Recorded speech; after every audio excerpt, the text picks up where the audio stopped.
So we're just waiting for people to kind of trickle in and log on, but as we're a couple minutes past 5, we can get started now. So hello again, everyone, and welcome to the first event of this year's British Institute for Libyan and Northern African Studies lecture series. For those who don't know me, my name is Nicole Sheldrick. I'm one of the current council members of BILNAS. Our usual chair for these events, Nicola Munyai, unfortunately couldn't be here today, but he sends his apologies and asked me to step in. So just before I introduce our speaker, just one small bit of housekeeping. Just a reminder to everyone that if you do have questions for our speaker after the talk, please make sure to put them in the Q&A section at the bottom of your Zoom screen, not the chat, so in the Q&A, please, so that we can just keep track of the questions. And so it is my very great pleasure to introduce our speaker today, Felicity Crowe, who is the archivist for the BILNAS Archive, which is housed in the School of Archaeology and Ancient History at the University of Leicester. Felicity did her first degree in English literature at Trinity College Dublin, followed by a master's in medieval studies at the University of York. Then after a period of working in grants and fundraising positions, she held an archives and records traineeship at Westminster School before getting her diploma in archives and records management at UCL in 2021. Following her qualification, she spent 6 months at the British School in Athens working on the 1821 archive project before taking up her current position as the BILNAS Archivist in May of last year. So since she joined us, Felicity has been doing just an amazing job with managing the archive and preparing it for the future. And so she's going to tell us today all about all of the great things that she's been doing in the BILNAS Archive. So without any further ado, welcome, Felicity. Thanks, Nicole, and thanks for coming, everyone. As Nicole said, I've worked in the archive since May last year. It's been a real pleasure getting to know the archive and the people who feature in it, and I hope to share that pleasure with you tonight. I should mention, though, that I'm not an archaeologist. David Mattingly, Ahmed Bazayan, and Nicole have all very kindly helped me with some of the archaeological aspects of this talk. So I'll talk a little about the history of the archive and its contents, what I've been doing, and how we're preparing the archive for the future. So, the archive is the memory of BILNAS. It houses the corporate papers of the organisation, records generated by projects funded by BILNAS, and papers of many scholars associated with it. It was established in 1988 with the donation of the David Smith and Alban Brogan papers, and has continued to grow ever since, with now about 60 collections. And this is a screenshot of the online catalogue, which you can find via the Library and Archive page of the BILNAS website. And there are some enormous collections like the James Copland Thorne papers, which is 48 boxes of material. And I think you can see it listed near the bottom here. And other collections as small as a single notebook. This is the entirety of BILNAS's Alan Wace collection. Many of the collections relate to deceased scholars, such as James Thorne and Richard Goodchild. Others, like Philip Kenrick and David Mattingly, donated papers in their own lifetime. The archive moved to the University of York in 2012 to follow a cluster of scholars with a research interest in Northern Africa. You can find it, normally me, in fact I'm here right now, on the 18th floor of the Ashton Tower on campus. You can see here some of the specially built shelving, and there are also chests for large maps and plans in another room. Today, the bulk of the collection has been catalogued by a series of temporary archivists, of which I'm the most recent. Cataloguing a collection is very important. It means an archive can understand what material it has and allows researchers to find that material. In recent years, BILNAS has focused more on the archive due to the difficulty of undertaking fieldwork in Libya in the last decade or so. And so by the standards of the archive sector, it's in a very good position with a reasonably high proportion of the collection catalogued. A researcher who visited the archive recently said that it was full of treasure. It's true. Most of the collection is records generated by archaeological expeditions to Libya and Northern Africa. Here's a small selection from the Ward Perkins Barry Jones papers of a few different types of records that can be generated by an expedition. The records in the collections often cover planning for expeditions. So that could be funding applications for projects, correspondence, guides to Libya for participants, and so on. field records generated during expeditions, so field survey notebooks, finds records, and photographs of excavations, and then records created after the expedition, which could be processing data, finds, illustrations, and catalogues, project reports, drafts for publication, and lots of correspondence. So women archaeologists are well represented in the archive. We have on the left Olwen Brogan making a squeeze of a mausoleum inscription at Gerza, and Kathleen Kenyon at Sabratha on the right, but there are many other archaeologists in the archive. The collection covers many important sites and excavations, and some records belong to expeditions that are as yet unpublished, so have great research potential. And even when an expedition was published, the majority of the data in the archive will remain unpublished. Perhaps only a couple of hundred photos might make it into the publication, for instance, out of several thousand. By examining these primary sources, researchers can also find new interpretations and ways to use the data, since many tools for analysis weren't available when the expeditions were originally carried out. Archive records are also useful because the process of excavation is destructive, of course. So the archive and any publications may be the only record of the stratigraphy of the site. And sometimes not only the stratigraphy of the site, but the entire site can be lost. So this here is a plan of the from the unpublished web papers, which are the only existing records of the record of the ancient field systems of Cyrene, which have now been destroyed by urban and agricultural development.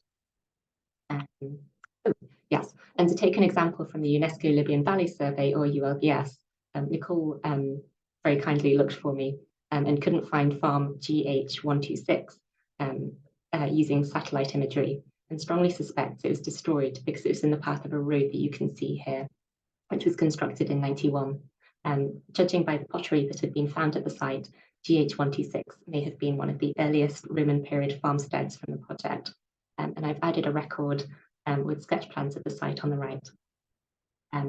I'll quickly run through a sample of the collections in the archive, and then I'll talk about the work that I've been doing over the last 18 months. So firstly, the corporate papers.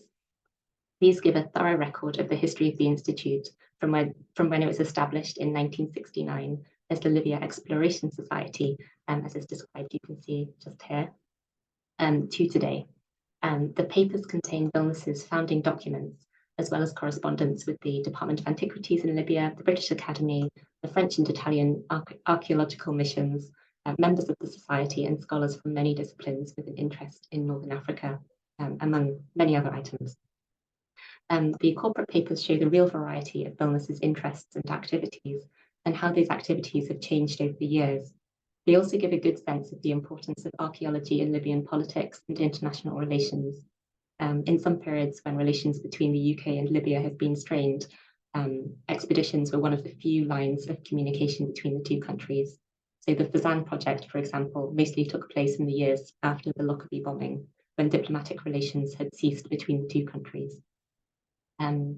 Overall, the corporate papers and the wider archive show a community of archaeologists, their rivalries, but more often their friendships and networks of collaboration and support. So one of the first sets of personal papers deposited in the archive was the Olwen Brogan papers. Brogan is one of the most important archaeologists of Roman Tripolitania. She is particularly associated with Gerza, but studied many other sites in Libya. Gerza, a Romano-Libyan settlement in the Tripolitanian pre-desert, had previously been superficially reported, but archaeologists had tended to focus on the more famous Roman cities on the coast, like Leptis Magna and Sabratha. And in the 50s, Brogan, with David Smith, was the first to seriously study the site. Brogan tended to concentrate on the mausolea, cisterns, and flood control walls of the settlement, while Smith focused on the settlement itself, its middens and cemeteries. The project involving survey and excavation remains a key publication on the cultural identity of the Libyan rural farming community. Brogan was also a founder member, secretary, and later vice president of the society, now BILNAS. So that's Brogan. And then we have the David Smith papers. After Smith's work at Gerza with Olwen Brogan, he later returned to Libya in the 60s.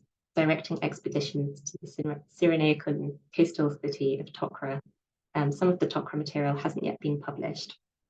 Smith's Tocra material is particularly valuable because much of the southern area of the city has been bulldozed since his study. And you can see some drawings of lamps from Cyrenaica on the right. Then we have the Kathleen Kenyon and John Ward Perkins papers. Kenyon and Ward Perkins directed excavations at the Phoenician and Roman site of Sabratha, a major town on the coast of Tripolitania. The expedition studied a large area of the city, which included the Forum, Antonine Temple, Severan Monument, residential insulae, a harbour and Byzantine defensive wall, among other areas. We're digitising this collection at the moment, which I'll talk a little more about later. And then these notebooks, these notebook pages are from the collection of research papers that led to the publication of Christian monuments of Cyrenaica. Here you can see architectural details from the East Church at El Latron. This project was particularly important because it's the first study of Cyrenaican rural sites from any era. Previously, archaeologists had concentrated, or in Cyrenaica, had concentrated on towns. And this is Sidi Krabish. So by the 70s, the Sidi Krabish cemetery in Benghazi was one of the only areas of the former Hellenistic and Roman city of Berenice that hadn't yet been developed. But the cemetery became under threat of development, and the society funded urgent rescue excavations in the early 70s.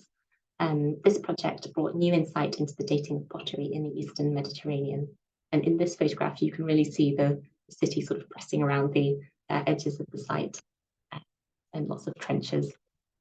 Then we have the UNESCO Libyan Valley Survey, or ULVS, which ran in the 1970s and 80s and was a collaboration with the Libyan government to try to understand how the Tripolitanian pre-desert could have supported such dense human occupation and agriculture, given its inhospitable environment, and whether the area might be able to do so again. And the area is full of Romano-Libyan fortified farms, or Gaza, flood control walls, cisterns, tombs, and earlier flint spatters. This is a collection I catalogued earlier this year, mostly, so I know it quite well. And here is David Mattingly wearing a lovely jumper. And these photos are taken at site LM4E, where they found the remains of an olive press. Then the Fazan project was a flagship project of the Society in the 1990s. It used the mostly unpublished papers from previous fieldwork by Charles Daniels, which are also, those papers are also held in the BILNAS Archive, to plan the project, which included an excavation of Old Germa, a field walking and reconnaissance survey, topographic survey of standing structures, and geomorphological and geographical studies. The Fazan project completely changed the understanding of the inhabitants of Fazan in the Roman and pre-Roman era, and how they adapted to their harsh environment.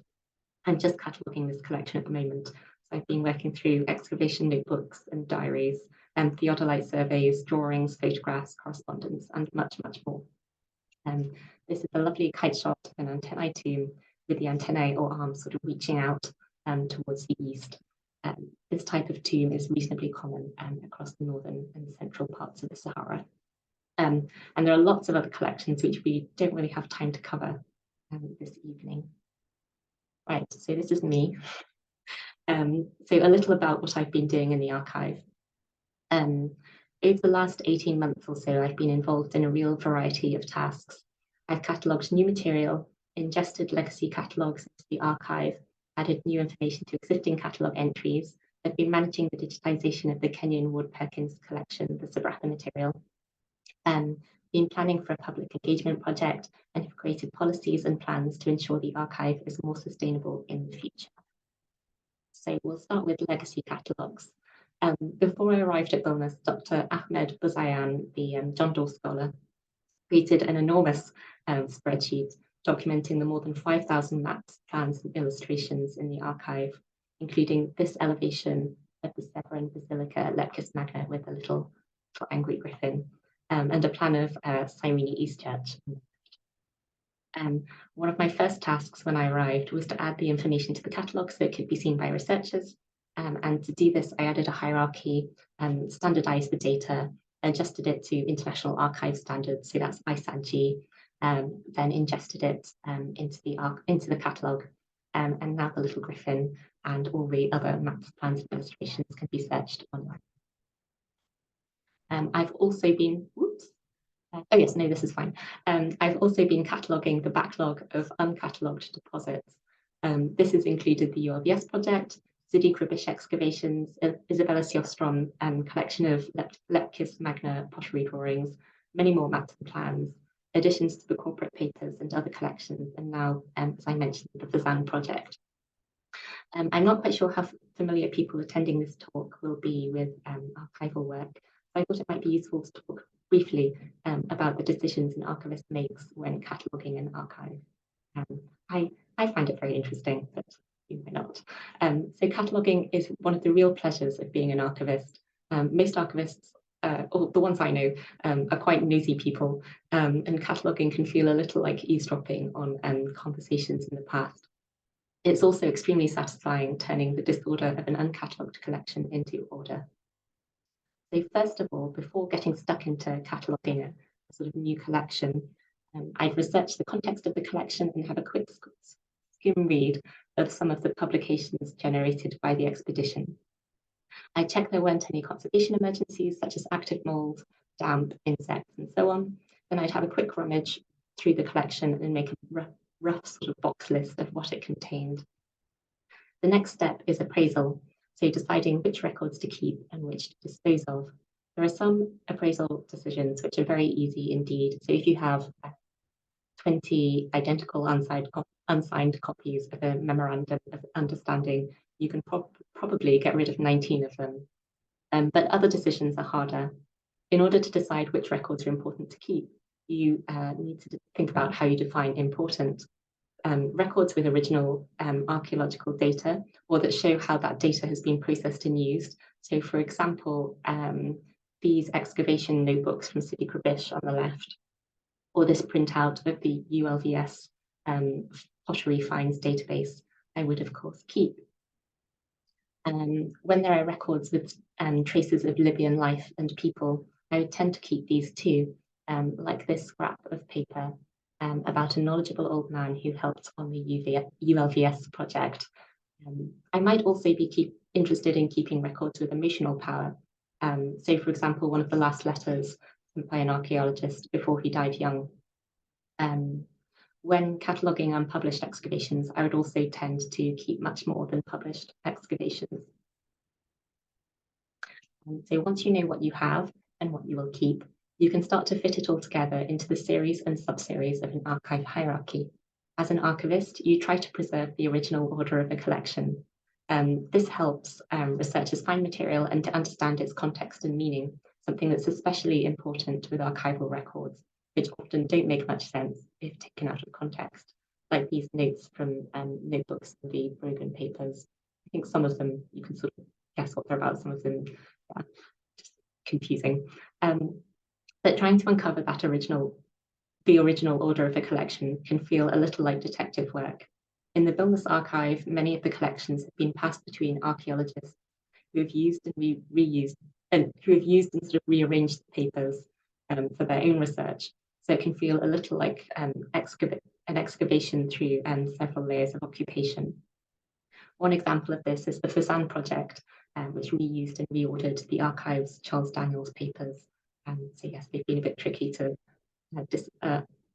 disentangle. To try to find the original order of the ULVS project, I looked for any obvious series. So for instance, site record sheets arranged by Wadi. Then when I found partial series, for instance, record sheets for sites AG 1 to 73, but with 74 to 81 missing, I would look for the missing records to establish the complete series. While doing this, I would also look out for potential series. Say, for instance, if the correspondence is all stored together, there is possibly out of chronological or recipient sequence. In trying to find series, it can also be helpful to know that different seasons of excavation often use different stationery. So with these notebooks from the Fazan project, the blue notebooks on the left are from 2000, and the red and black ones are from 2001. The blue ones here do actually have the date written on them, but you sort of get the idea. So now I've created the rest of the structure. I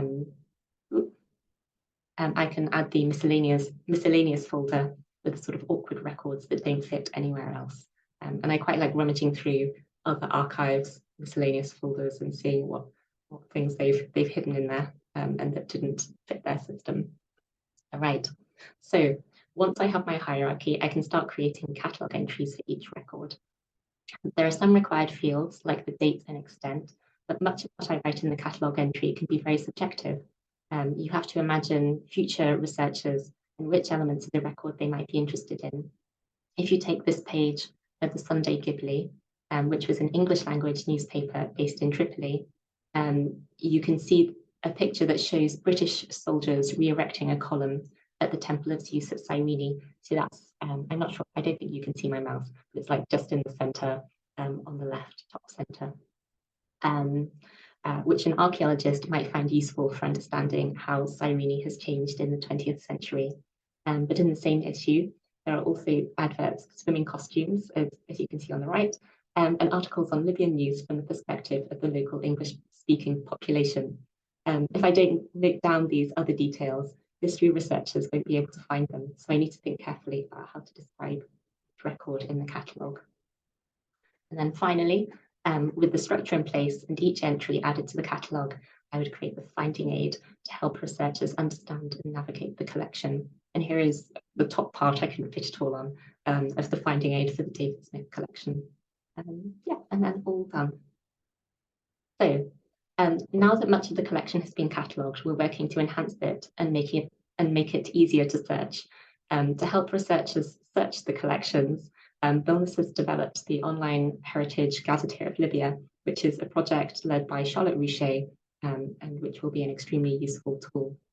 One great problem for researchers with an interest in Libya is the many variants of place names, which can make it hard to find all the archive material relating to a particular site.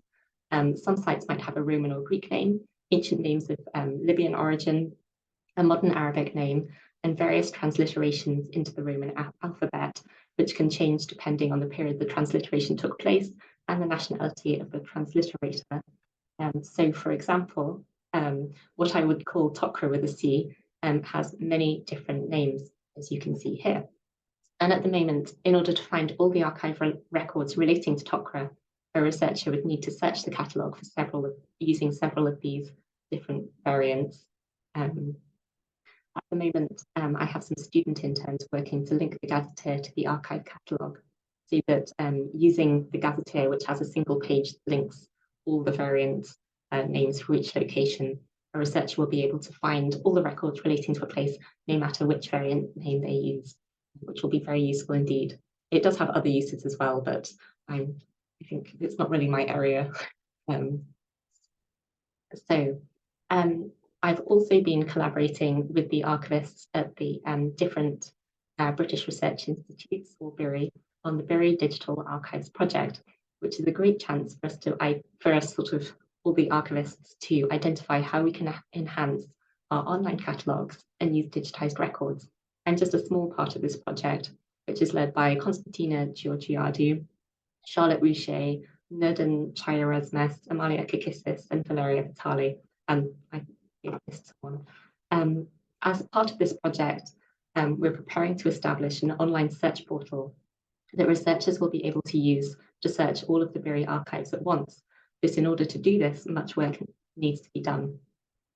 So a first step we are working on is to establish a minimum set of requirements for the metadata we hold in our catalogues, so that there are some consistent elements that can be searched. We are also working to establish authority files so that researchers can find all the archive material that relates to a particular person, even if they're in different archives. This is especially useful because archaeologists often work in many different countries, leaving a trail of records connected to them in several different archives. So for instance, the archaeologist Mervyn Popham worked at Knossos. So the British School at Athens had this letter to him discussing the excavations there, and very difficult to read writing. But he also took photos in Libya while he was a naval photographer in the Second World War, as you can see on the right. So this is his photograph of the theatre at Sabratha. A good photograph. Right. The creation of authority records does, however, present a slight problem. Many images in the archive show local unnamed people as well as named, often European archaeologists. We want to avoid just making those named people better known and easier to research while neglecting the unidentified people, further reinforcing the original inequality. So every person who appears in photographs will receive an authority file, even if those files are named something as basic as anonymous 1, anonymous 2, and so on. And then where an unidentified person appears in more than one image, like this man with a great jumper, another great jumper, at the Sidhu excavations, we can link the different photographs to the authority file even without a name. And perhaps it's probably quite unlikely that if we do possibly one day put a name to that face, then sort of add it to the authority file. It should be very exciting. So yes, I put in a little red arrow so you can sort of see him, a distinctive face. As another part of the BIRI digital project, I'm organising a series of remote public engagement sessions with Valeria Vitali, the BILNAS Honorary Collections Officer, Reem Ferjani, a cultural heritage activist, and David Mattingly. And later we will produce a guide for other BIRI to delivering sort of public engagement events with source communities. As I said earlier, the BILNAS Archive mainly comprises records generated by British archaeological expeditions in Libya, but we also have hundreds of photographs that show, sometimes accidentally or in passing, glimpses of 20th century Libyan culture and everyday life. This is one of my favourite examples. You can see the tomb very well, but there is a floating baby on the left, and the watching mother holding it is just a sliver of striped fabric just below. The archaeological content of these photographs is often very well documented. So we know that this photograph, for instance, is of tomb W100 from the necropolis at Cyrene, but we know nothing about that mother or that baby. But the glimpses of everyday life, even when they are completely in shot, often go undescribed. There are images of people taking a break from reconnaissance surveys to play board games they're unfamiliar with, as here. This is Sheikh Kalani, and men being used as human scales, wearing clothing we don't have the knowledge to describe correctly, and celebrations we haven't been able to identify. This means it's harder for researchers interested in Libyan culture to find the material they want, and once they found it, to know what they're looking at. As a first step to remedying this, we plan to deliver, Reem will be delivering them, a series of small-scale remote events in Arabic and English, each with a different theme. During session discussions, we will use digitized photographs from the archive, like these, to spark discussions with participants. Comments from participants will later be added to the archive catalogue where appropriate. Some comments and stories will also be used in a bilingual online mini exhibition in collaboration with the original contributors. During sessions, we'll also use these sessions to consult on how we can make the archive more accessible for people in Libya. This project will help us to document records featuring modern Libyan culture better, and will raise the profile of the archive among people of Libyan origin in Libya and the UK. So the first session will be on clothing. We want to find out about what clothes can tell us about the people who wear them. So for instance, with these images, what do their clothes tell us about the social status, political outlook, age, and regional and tribal affiliations of the wearers? What are the connotations of the different ways of draping the clothing, or of wearing traditional clothing, more westernized clothing, or a combination of the two? What names do these items of clothing have, and did those names change according to the region? And here is Sheikh Kalani. He just keeps popping up everywhere in the archive. on the bottom right, a great photograph. We also want to find out more about people's personal memories and family traditions around clothing. Do they have a particular item of clothing that has been passed down through the family?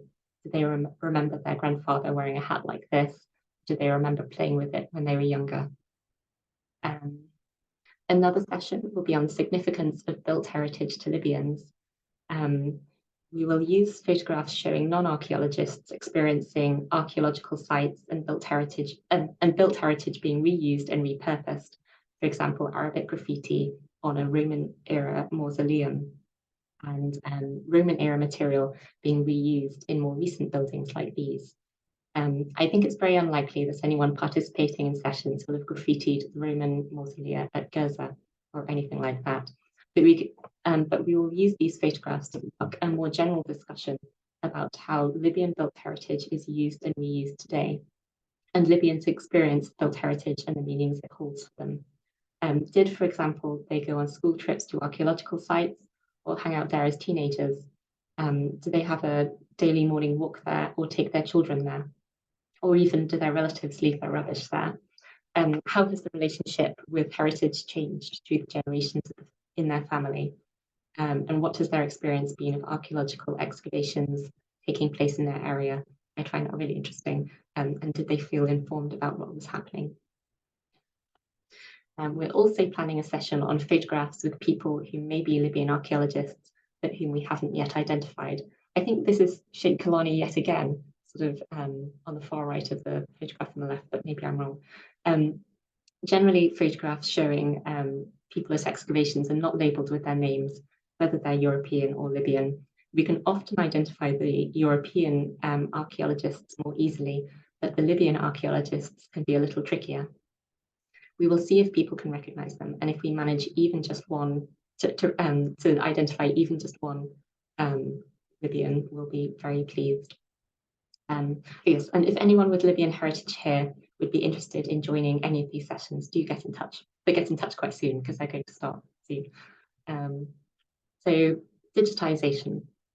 At the moment, we're digitising our first collection, the Kathleen Kenyon and John Ward Perkins excavations at Sabratha, which I think I mentioned earlier. And here is a couple of digitised pages from a notebook on the Antonine Temple. This is a really important first step to making our collections more accessible to researchers in Libya. We're just having a company digitise the material at the moment, and we will deposit the digitized material with the Archaeological Data Service, or ADS. We chose the ADS because they have experience with archaeological archives, and they both digitally preserve the images and make them available online to researchers, which is quite unusual, also very good value. In preparation for deposit with the ADS, I've worked with Nicole to create a subject vocabulary for this and future BILNAS digitization projects, which will make digitized images more easily searchable. As a starting point, we've selected relevant terms like pit, and here's a pit, from the vocabularies recommended by the ADS.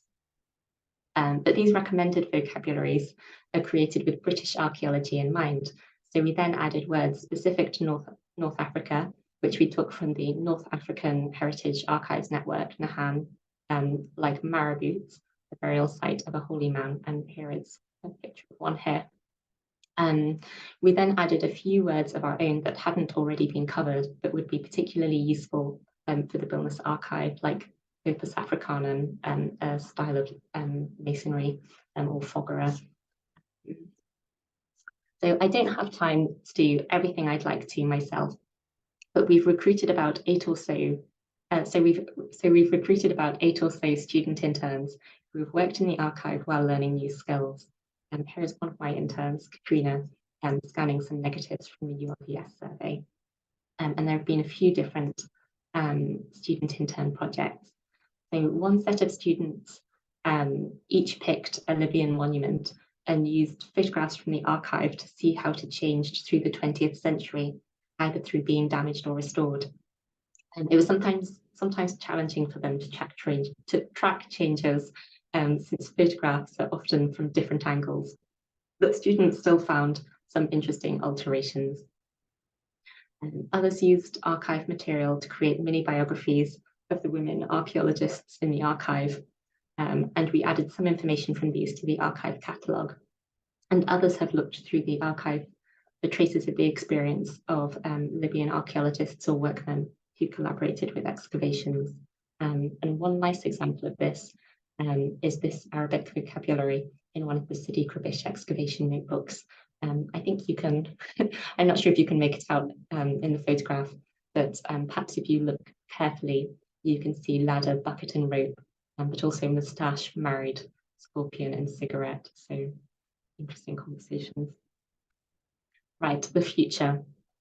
So my role is a temporary one, and I'm trying to set up systems so the archive can function without an archivist when I'm no longer here. Many of the archival rules for cataloguing are a little counterintuitive at first glance, so I've created a cataloguing guide for unsupervised volunteers to use. This will mean that volunteers create standardized data that is more consistent with the records already in the collection and those of other archives, and will be easier for the next archivist to ingest into the catalogue. And then digitization. The digitization of the Sabratha collection is the first collection we have digitized, but we're planning to digitize many more. To prepare for this, I'm writing a digitization guide for the next archivist to use to make things a little smoother. Digitizing the collection will really allow us to engage more people in the collections, both in Libya and in the UK. Valeria, the BILNAS Honorary Collections Officer, who I think I mentioned earlier, is also a lecturer in digital humanities. She has some great ideas for projects that will involve students working with the digitized material.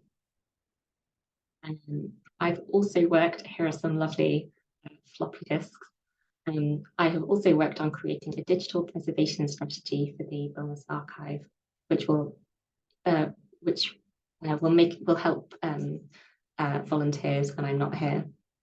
Over the last few decades, our lives and our work have moved into the digital realm. We send emails and WhatsApp messages instead of letters and create, I think, digital GIS files instead of notebooks full of theodolite measurements.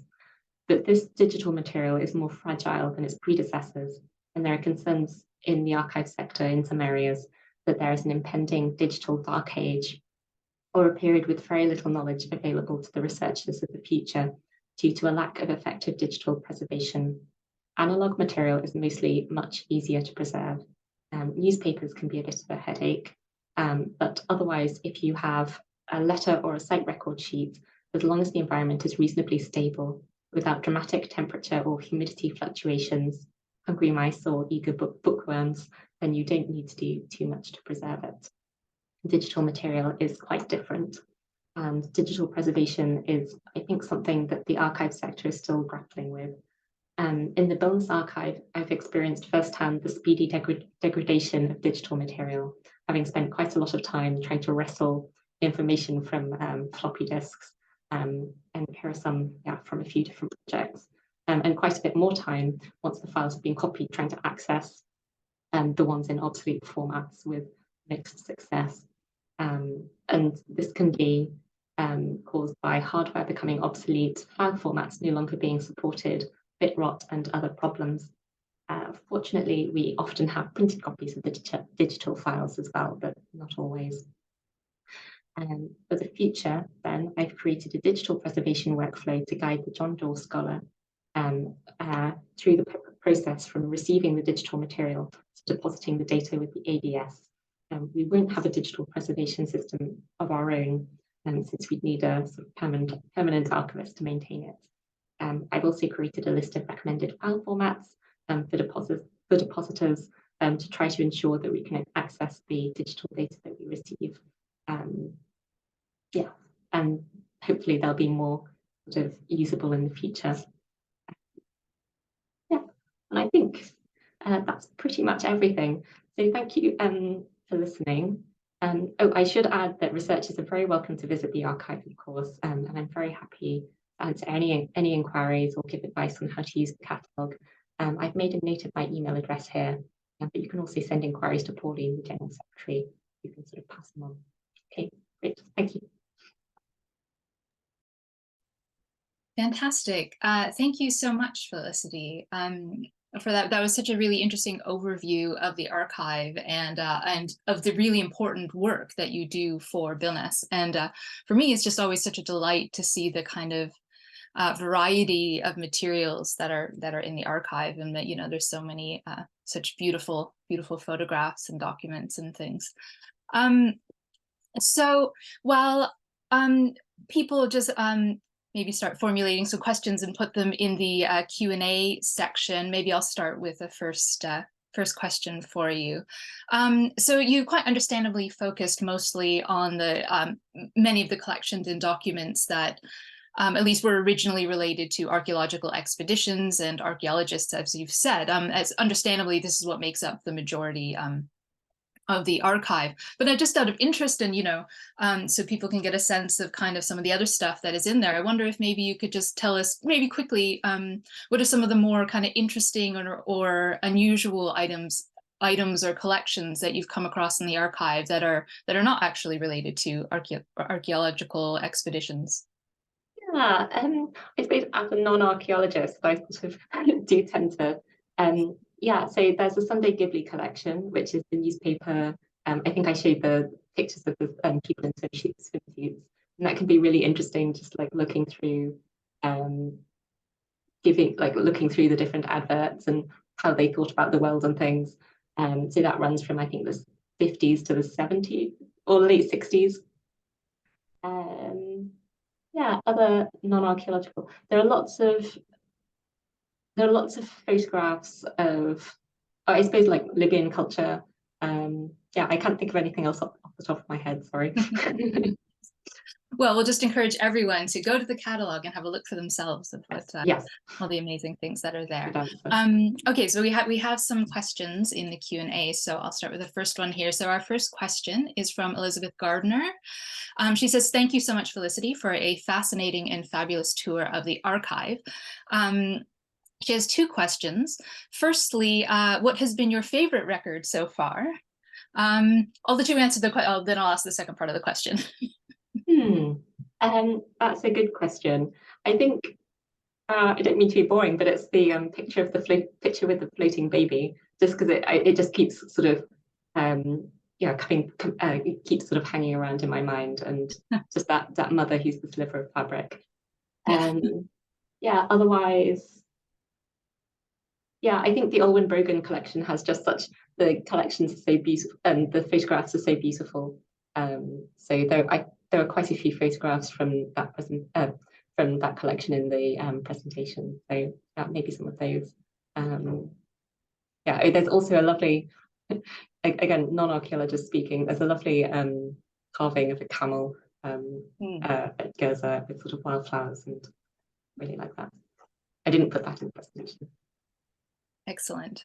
Yes, okay, so her second question, Elizabeth says, "Secondly, I am a recovering commercial archaeologist who is researching the Second World War history of cooperation between the Senussi and the British Army. Taking up the point of unidentified Libyans and cultural contexts, I'm aware that there's an excellent archive held within Libya in Tripoli, and I was wondering whether the Society has a formal partnership or connection with the Libyan National Archives." And she also says, "My non-altruistic motive is that I know they hold a list of the 11,000 Senussi who volunteered to join the Libyan Arab force in 1940 to 43. Okay, I didn't know they had a list of the Senussi. Yeah, so we don't have a formal relationship with them, but we have sort of got in touch, and we're sort of arranging to talk and sort of see how we can collaborate in the future. So things are still very, very new and informal. But they seem, yeah, excited, and hopefully we can sort of talk to them about how we can, like, which collections we might be interested in digitizing in the future and things. Great. Okay, so next, now we have a comment from Tim Penn. He says, "Thank you, Felicity. The archive is absolutely a treasure trove, and it was great to see a wider range of material than I've been able to look at myself." And fully agreed. I think it's just, yeah, I just think there's so much in there that to discover, really. Then we have a next question from Barbara Spadaro. She says, thanks for this overview, fantastic work and perspectives. And then she asks, how can people join the public engagement sessions? Get in touch with me. So if you email me, so just fc173@le.ac.uk. Yeah, if you have like Libyan heritage, we'd be really interested to include you. Can you just remind me what the timetable is? Right. So yeah, get in touch soon. So I think the first session is on the 23rd of November, and then the next ones will be the next one after that will be in January or February next year. So they're quite spread out. Yeah. Okay, and then, so we have an observation from Philip Kenrick. He says, amongst the Kenyan Ward Perkin papers of the Sabratha excavation, I remember a notebook which listed both daily menus and possibly in another notebook that recorded medical issues arising during the season. Yes, that sounds familiar, but yeah, sorry, I don't remember it specifically. Yeah. I will have gone through it at some point. Yes, absolutely. But that sounds, yeah, obviously really, really very interesting in terms of, yeah, the stuff you were talking about with gleaning information about local yes. life. You know, so that might be another interesting, thing just to add to that layer of information that you get out of the public engagement events. Thank you. Yeah. Yes. Oh, and Elizabeth Gardner just says thank you so much and yay.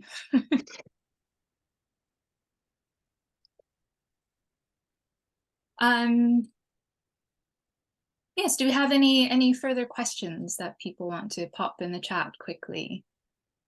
Give people one more minute to have a think.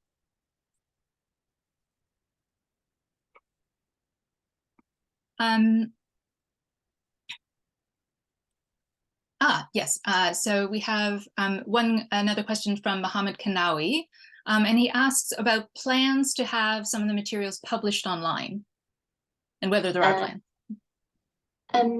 As in digitized? Yes. So the Sabratha collection we're planning on digitizing and sort of making that available online, sorry. So that would be via the ADS, so the Archaeological Data Service. Yeah. I suppose we have like a week, most weeks we have a sort of weekly Twitter post as well with sort of images from the archive. But yes, the main thing would be the Sabratha. But I think in the future, we're also at the moment, I think, considering different collections that we might want to, the next collections that we'd like to digitize and make available online to maybe Goza.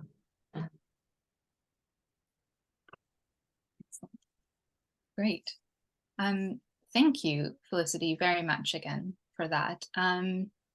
Oh, wait, hold on. No, we do have some more questions popping in. You're not off the hook yet. Okay.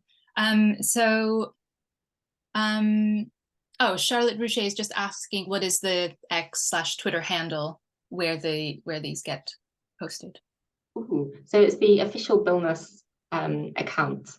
I don't have it by heart, but maybe if you sort of Google like BILNAS Twitter, it should. I think it's at Libyan Studies, isn't it? Oh right, yes, that sounds about right. Yes, but you do those weekly, right? Yeah, most weeks. I think last week I think I forgot, but yeah, most weeks. Right.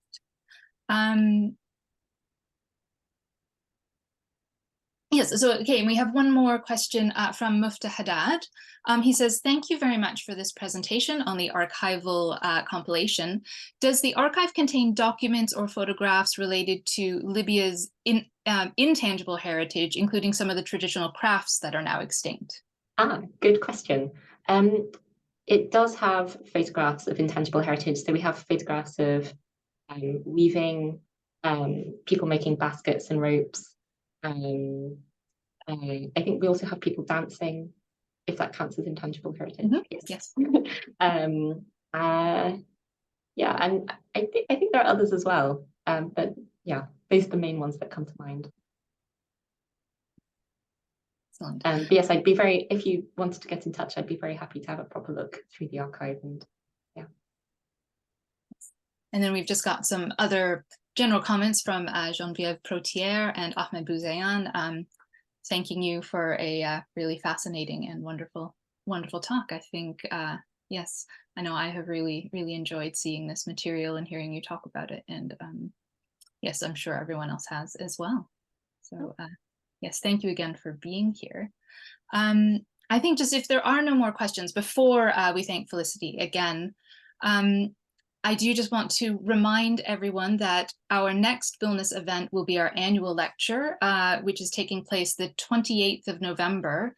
It'll be in person at the British Academy starting at 6 p.m. We'll be having a lecture from our very own BILNAS president, Professor Nick Barton, Emeritus Professor of Paleolithic Archaeology at Oxford, on agencies of behavioral change in early humans in North Africa. The lecture will be followed by a reception, so don't forget to register to book your place. And so finally, it just remains for me to thank Felicity yet again for such a interesting talk and look into the archive, and encourage everyone to have a look at the catalogue and come visit. Yes. So thank you, and good evening, everyone. Thank you, everyone. I'm going to close the lecture now. Good night.